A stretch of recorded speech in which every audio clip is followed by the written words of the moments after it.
Bonjour à toutes et à tous, c'est Hermès, j'espère que vous allez bien. Je ferai cette vidéo aujourd'hui même, donc je la posterai entre midi et 13h. Vidéo d'actualité comme tous les lundis et tous les vendredis. On va parler un peu Bitcoin, on va parler un peu dominance aussi. Ça fait longtemps que je voulais vous en parler et j'ai du mal à vous en parler, donc je vais essayer de ne pas oublier, je l'ai noté. On parlera également d'une petite news de Bruno Le Maire qui fait beaucoup sourire. Il souhaiterait mettre au plus vite le Bitcoin en cage. On va prendre un petit peu de recul, mais juste d'un point de vue protocole. Est-ce que c'est possible ou non d'enfermer à double tour le Bitcoin au sein même de sa propre blockchain ? La réponse, vous la connaissez certainement, mais il y a des choses qui peuvent être mises en place pour bloquer un petit peu ces flux monétaires ou ces transactions de Bitcoin. Et on essaiera d'en discuter de façon très simpliste en fin de vidéo. On parle Bitcoin, on ne parlera pas de crypto-monnaie, je ferai la vidéo demain du top crypto et également le top des actions. On me l'a beaucoup demandé tout au long de la semaine, on commence maintenant. Mais avant de commencer, je vous invite bien évidemment à rejoindre le Discord des rois du marché. Le lien sera en description. À l'intérieur, une documentation d'une stratégie que je vous offre gratuitement d'une dizaine de pages qui s'appelle la stratégie des 4 rois. C'est un petit Google Doc qui permet en fait de structurer, de rationaliser des investissements, que ce soit sur le court, moyen et long terme. N'hésitez pas à vous en imprégner, pourquoi pas vous en inspirer pour vous aussi trouver votre propre style de trading ou d'investissement pour pouvoir gagner et survivre sur les marchés financiers sur le court, moyen ou long terme. N'hésitez pas, c'est fait pour ça. Côté Bitcoin, je rappelle, très important, on est actuellement sous un momentum haussier. Dès lors, prendre en fait des positions de short, c'est être complètement contre-tendance par rapport à la time frame supérieure.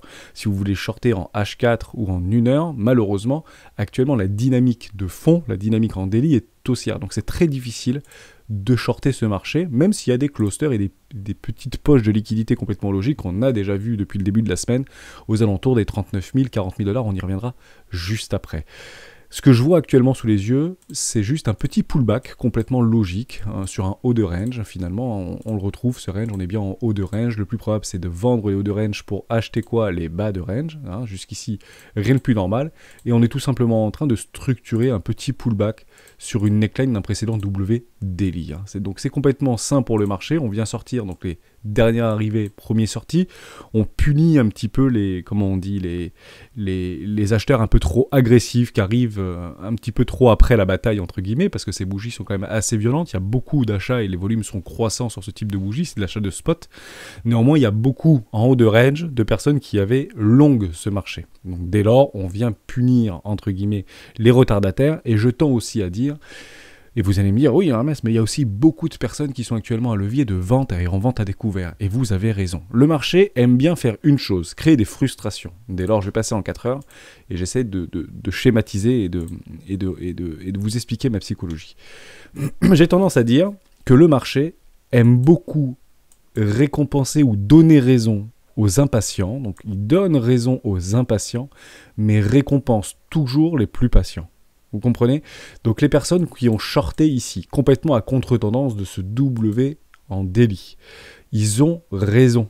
Mais en fait, le marché donne raison aux impatients, mais derrière punit très fortement les plus patients. Il récompense les plus patients, tout simplement.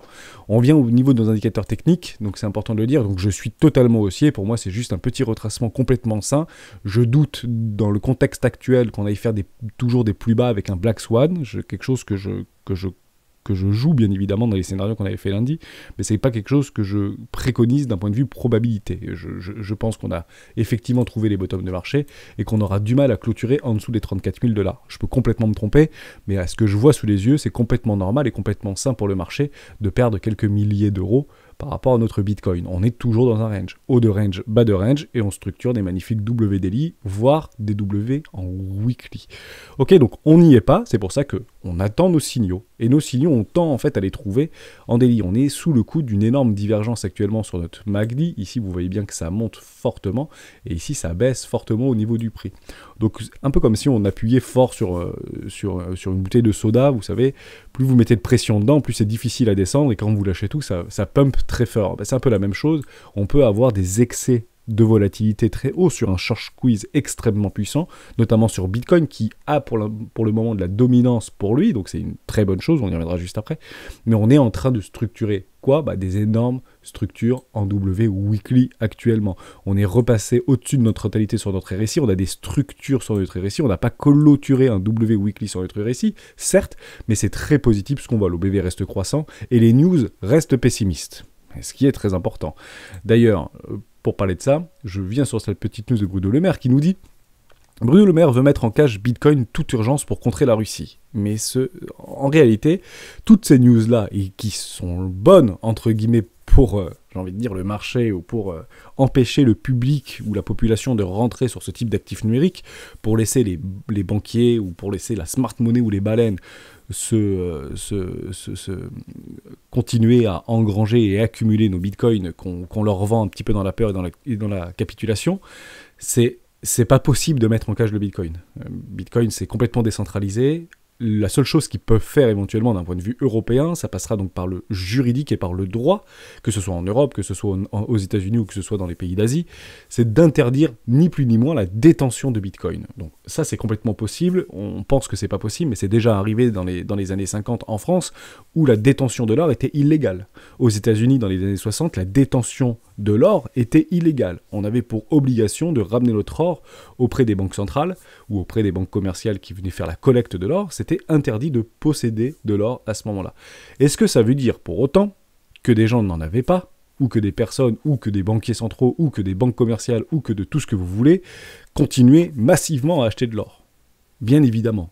On peut parler des oligarques russes actuellement qui sont en train de faire profil bas, ils n'ont pas vraiment d'autre choix de le faire, et il est très probable qu'ils commencent à accumuler pour pouvoir se diversifier et se protéger, parce que c'est toujours dans cette idée-là, c'est se protéger des risques hyperinflationnistes de la monnaie, et notamment le rubl qui a perdu plus de 50% de sa valorisation l'espace d'une semaine, c'est de pouvoir diversifier et se protéger sur les dangers, mais du temps.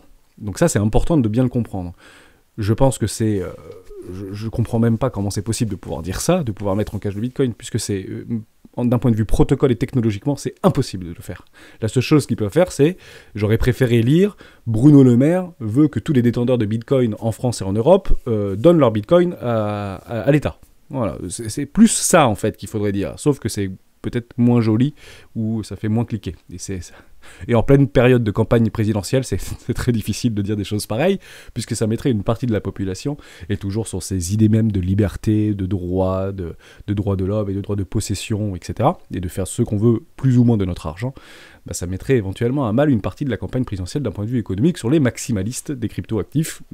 Et je le rappelle, ça c'est très important, il est marqué que 8% de la population française détient aujourd'hui des cryptoactifs. C'est énorme. C'est énorme, je vous avais partagé ça sur Twitter, c'est 2 fois plus que des personnes qui détiennent des actions. Alors évidemment, c'est peut-être pas en énorme quantité, mais c'est juste l'idée d'avoir une petite application, un petit exchange, un Coinbase ou un Bitpanda ou à ce que vous voulez, avec un petit peu de cryptoactifs dessus pour jouer un peu, ou sur Revolut, ou je sais pas trop quel site. Il y a plein de sites qui sont extrêmement faciles d'accès, et aujourd'hui c'est 8% de la population. Bien évidemment, population jeune, mais qui pèse, entre guillemets, dans les élections présidentielles. Donc je trouvais ça très intéressant. Pour le coup, je pense que c'est un petit peu trop tiré de son contexte. On est dans cette guerre économique, etc. Et tous les moyens sont bons pour asphyxier la Russie. On essaie de le répéter et de le partager sur le Discord au quotidien et dans les vidéos d'héros du Bitcoin. Mais ce sont pour moi, encore une fois, des FUD qui sont en plus irréalistes. La Chine, quand elle a banni le Bitcoin, je vous le rappelle, ça c'était quand même relativement grave, c'était juste ici, c'était aux alentours de septembre 2021, pour la 13e fois, donc c'est un peu moins puissant, mais il y avait eu, moi je sais pas, 5-6% peut-être de baisse par rapport au bannissement de tous les mineurs chinois, et de la possibilité pour les Asiatiques de pouvoir transférer et faire des transactions en cryptoactifs, notamment en Bitcoin. Bon, 6%, honnêtement, c'est très peu en réalité. Ce type de FUD n'est là que pour... probablement, mais indirectement, c'est quelque chose de très personnel. C'est qu'on a besoin en fait de ces news-là dans un marché baissier pour continuer à faire baisser le prix, pour que on peut appeler ça des oligarques russes, mais ou que les gros portefeuilles puissent continuer à accumuler patiemment des bitcoins. Et on le voit, ne serait-ce que sur notre MACD par rapport à notre force du mouvement, il y a une divergence qui est énorme actuellement et qui est en train de se mettre en place. C'est clairement de la réaccumulation ici. Ça ne veut pas dire que ça ne peut pas flusher très fort, ça veut juste dire qu'actuellement il y a des gens qui achètent et des gens qui achètent massivement, et c'est pas des petits portefeuilles, ce sont des énormes portefeuilles. Donc si on structure des achats, bien sûr en attendant nos structures, et je le dis à chaque vidéo, et je pense que c'est très important, on est dans le train avec les baleines. Il y a des baleines qui achètent ici, actuellement. Elles ne vendent pas. On ne vend pas dans des zones de rechargement d'achat moyen terme, on achète généralement. Mais ça ne veut bien sûr pas dire que ça ne peut pas flusher. C'est pour ça qu'on est toujours dans une idée même et une approche même de diversification et de protection par rapport à des risques d'hyperinflation. C'est comme ça que les très gros portefeuilles réfléchissent. Ils font naviguer leurs capitaux là où c'est le plus rentable pour eux et là où il y a la liquidité qui permette d'en capter une toute petite partie. Voilà pour ça, puisqu'en fait, toutes les actions sont en train un petit peu de se péter la tronche, mais on en reparlera demain. Ça, c'était la première chose. Je rappelle que le momentum est haussier depuis ce petit cross ici, notre EMA 9 et EMA 18, donc si on commence à shorter ce marché parce qu'on voit des bougies rouges ou qu'on vend un petit peu dans la panique, ça sert strictement à rien. Le momentum est haussier. Ok, en daily. Si on passe en 4 heures, je crois qu'il est redevenu riche, effectivement.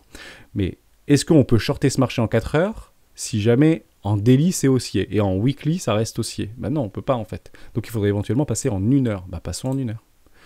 On passe en 1 heure et on est en train de voir des structures en train de se former en 1 heure. Ça commence à racheter doucement, mais ça rachète tout le temps en fait en 1 heure. Ok. Et on s'approche d'une petite neckline de notre précédent W en daily, sur les 40 000 $. Ce qui est très intéressant comme billet de confirmation que j'utilise aussi, on me le demande régulièrement, est-ce qu'on peut parler d'Ishimoku? Il y a des influenceurs qui sont extrêmement qualifiés sur Ishimoku, donc je préfère leur laisser cette partie d'analyse chartiste et graphique par rapport à Ishimoku Kinkoyo. Néanmoins, vous avez quelque chose de très intéressant, je suis toujours en daily, Kingjun Tenkan, qui viendrait complètement stopper le cours vers un bas de nuage. Bon, on a transpercé le nuage. Transpercer un nuage comme ça, pour ceux qui utilisent Ishimoku Kinkoyo, c'est difficile. C'est difficile de clôturer au-dessus et de traverser un nuage aussi épais, même en daily. C'est difficile. Et on a exactement, donc moi j'aime bien, vous savez, les confluences sur mon W daily, venir chercher un pullback, Tenkan Kijun, bas de nuage. Pour moi, ici, ce sera très fortement racheté. Qui plus est, on a juste ici un petit trou dans le volume profile qu'on pourrait tendre à venir combler. Tout simplement. Donc préconisation, et je vous l'avais dit, probablement qu'on irait faire une petite pique, une petite chasse à la liquidité dans ce bas de range, pour pouvoir quoi? L'avorter et structurer un magnifique W daily dans un W daily dans un énorme W weekly, c'est gagné. Mais ça peut prendre quelques jours ou quelques semaines, je ne dis pas complètement le contraire. Actuellement, on est tout simplement en train de ranger. Soyez patient, inutile de se surexposer actuellement sur les marchés, en plein milieu d'un range, ça sert strictement à rien. Donc ça, c'était extrêmement important. On fait un tout petit tour sur l'order flow, order book, je vais aller sur Coinalyse. On voit quelque chose qui n'est pas très joli, c'est qu'on est en train d'observer le ratio long short qui tend encore à se décorréler. Et c'est pas vraiment ce qu'on veut voir. Nous, ce qu'on voulait voir, c'était qu'il y avait beaucoup plus de personnes en vente à découvert que levier. Néanmoins, il faut aussi comprendre que c'est normal en fait de voir ce type de choses lorsqu'il y a en fait des ruptures de range. On avait créé un petit range en 4 heures, juste ici, ou en 1 heure, vous le voyez très bien, et on a résolu ce range par le bas. Dès lors, il y a des shorts qui clôturent leur position, donc des vendeurs qui clôturent et qui récupèrent leur profit, ok, et des acheteurs qui essayent d'arrêter le prix. Ok, donc automatiquement, s'il y a des acheteurs qui se montrent et des vendeurs qui clôturent leur position de short à vente à découvert, automatiquement le ratio en fait s'écarte, tout simplement. Et c'est exactement pareil dans l'autre sens. Ce qui est intéressant d'observer, c'est quand même que l'open interest latéralise toujours. Malgré des petites fluctuations de marché, l'open interest reste complètement croissant. En somme, les ouvertures et les fermetures de positions se compensent. Il n'y a pas une exacerbation d'augmentation de l'open interest. Il n'y a pas plus de positions qui sont en train de s'ouvrir. On est toujours sur l'effet d'un funding positif, ça veut dire que ça coûte un peu plus cher, ça coûte plus cher de long ce marché, donc d'acheter ce marché ou d'acheter ce dip que de le shorter. C'est une réalité absolue. Et on va faire un tout petit tour aussi sur Kingfisher par rapport à des clusters de liquidation. C'est complètement équilibré. On a un peu plus de personnes qui sont actuellement en levier de vente à découvert sur les 43 500 $, 44 000 $, et on le retrouve depuis quelques jours maintenant. Et on a toujours des énormes clusters de liquidation de longue, des acheteurs à découvert. Le plus gros se trouve actuellement à 39 000. Je suis très content de voir qu'il y a beaucoup de personnes qui étaient sur les 27 000 $, qui commencent en fait à clôturer leur position. Je rappelle aussi qu'on a l'habitude de voir sur Binance plus près des 5 000 bitcoins, 6 000 bitcoins leveragés. Actuellement, on est à moitié moins. C'est important de le préciser. On est en train de dégonfler et d'abaisser l'open interest actuellement, notamment sur Binance, qui peut, entre guillemets, pas prédire, mais diriger dans une direction de prix ou un peu plus violent. En fait, on attend tout simplement la direction de prix et une direction franche pour pouvoir appuyer très fort sur les leviers. Que ce soit à la hausse, ou que ce soit à la baisse, ou que ce soit à la hausse. À ce moment-là, ça va très fortement accélérer très probablement, et si on vient clôturer ou travailler en dessous des 34 500 $, ça risque aussi de travailler très fortement. Mais d'ici là, vous l'avez vu, même si c'est Candeli, Tenkan Kinjun, c'est intéressant. La dernière fois que c'était arrivé, c'était à la hausse et ça avait bien été repoussé. Donc on peut suivre ce type de raisonnement, ça fonctionne aussi très bien. On fait un tout petit tour sur notre order book. J'aime beaucoup ça, le carnet d'ordre, puisque ça me donne ma petite confluence sur des rebits. J'aime bien regarder des rebits. Il y a quelques millions de dollars qui sont positionnés exactement sur les 40 000 $, 40 500 $, exactement sur cette neckline de W Weekly. Donc toutes ces confluences me disent que, bon, possiblement qu'on vienne faire encore une petite attaque baissière pour piéger beaucoup de vendeurs, et probablement derrière, repartir très fort. Je vous l'avais dit il y a quelques jours, si on revient chercher les 40 000, 39 000 $, je pense que pour les traders ou pour les traders de continuation de tendance, on est d'accord, c'est des traders de continuation de tendance, ce sera un excellent point d'appui et un excellent point d'entrée. Donc, encore une fois, ça reste un style de trading, pas un style d'investissement, ce qui permettrait d'aligner donc beaucoup de nos cryptoactifs préférés quoi, des structures en W daily et des confirmations en W weekly. Il y a énormément de personnes sur le Discord qui attendent ça et je suis extrêmement content de l'apprendre puisqu'on n'est pas à l'abri d'un Black Swan, je le répète encore une fois. Je fais un tout petit tour sur la dominance sectorielle entre le Bitcoin et l'intégralité du market cap total. Je fais un petit tour sur le DXY aussi, sur le dollar, c'est très sympa ce qu'on est en train de voir.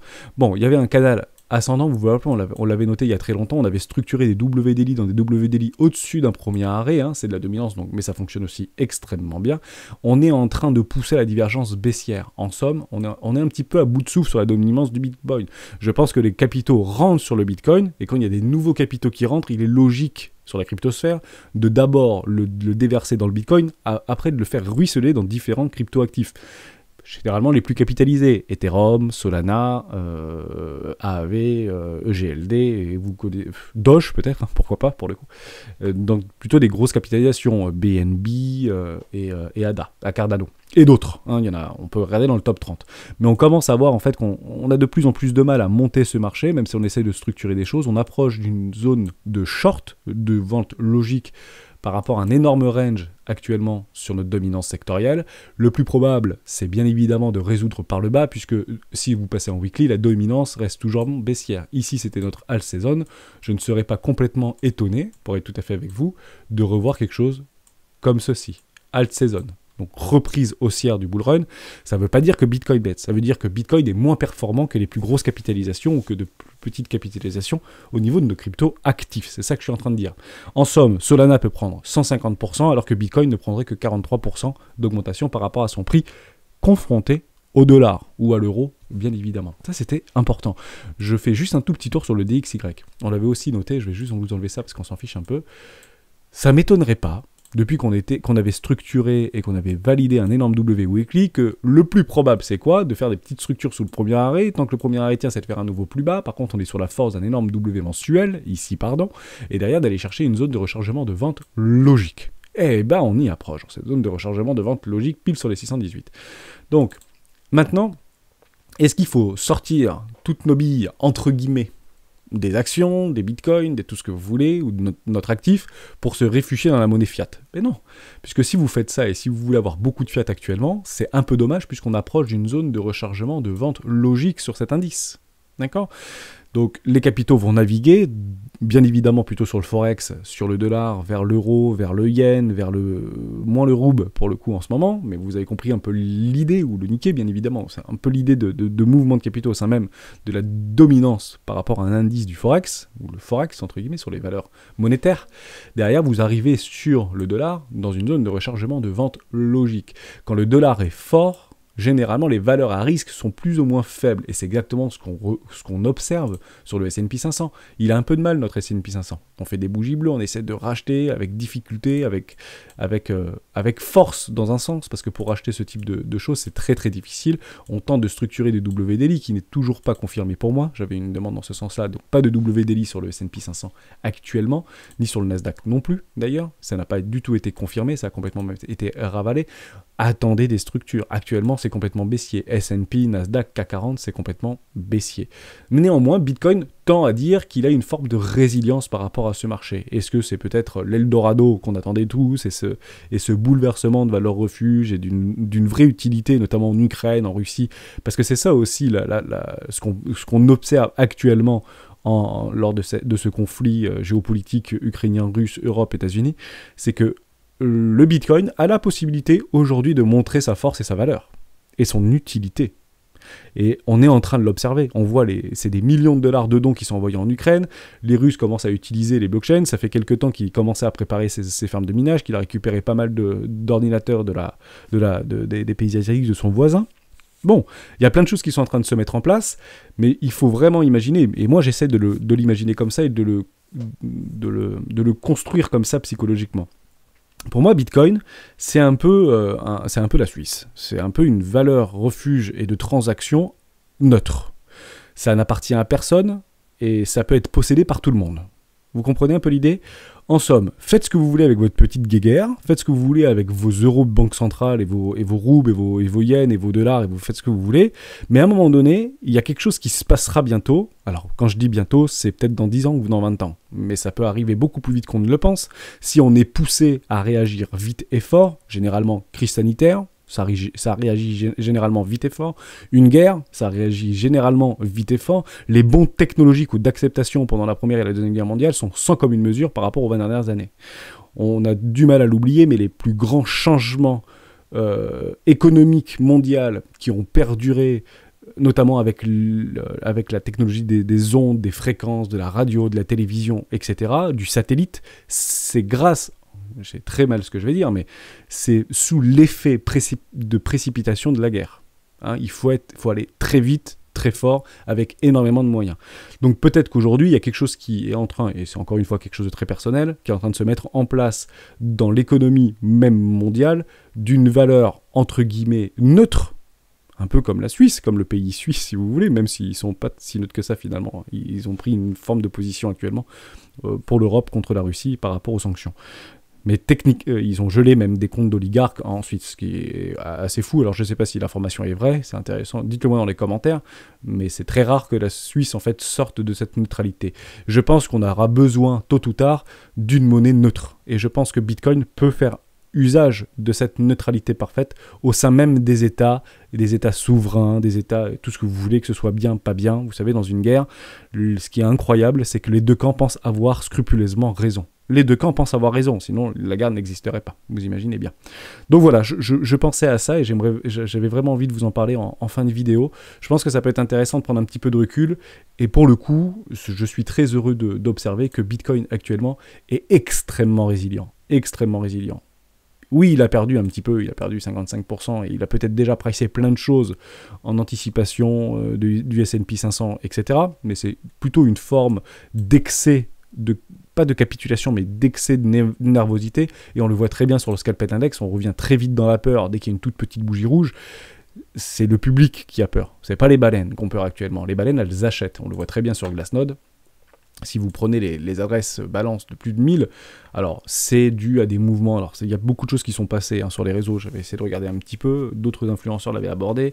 Est-ce que ce serait éventuellement des mouvements au sein même des adresses de plus de 10 000 bitcoins par rapport à celles de moins de 10 000 bitcoins? C'est pas ce que j'ai observé, donc pour le coup, pour moi, il y a eu énormément de personnes richissimes qui se sont jetées sur le bitcoin pour pouvoir en acheter de façon extrêmement massive. Voilà, tout simplement. On est passé des adresses supérieures à 1000 bitcoins de 2121 adresses, enfin, oui, 2121 adresses supérieures à 1000 bitcoins à 2257 adresses de plus de 1000 bitcoins. Alors peut-être qu'ils étaient à 842 bitcoins, je dis pas complètement le contraire, mais ce qu'on a sous les yeux, c'est rare.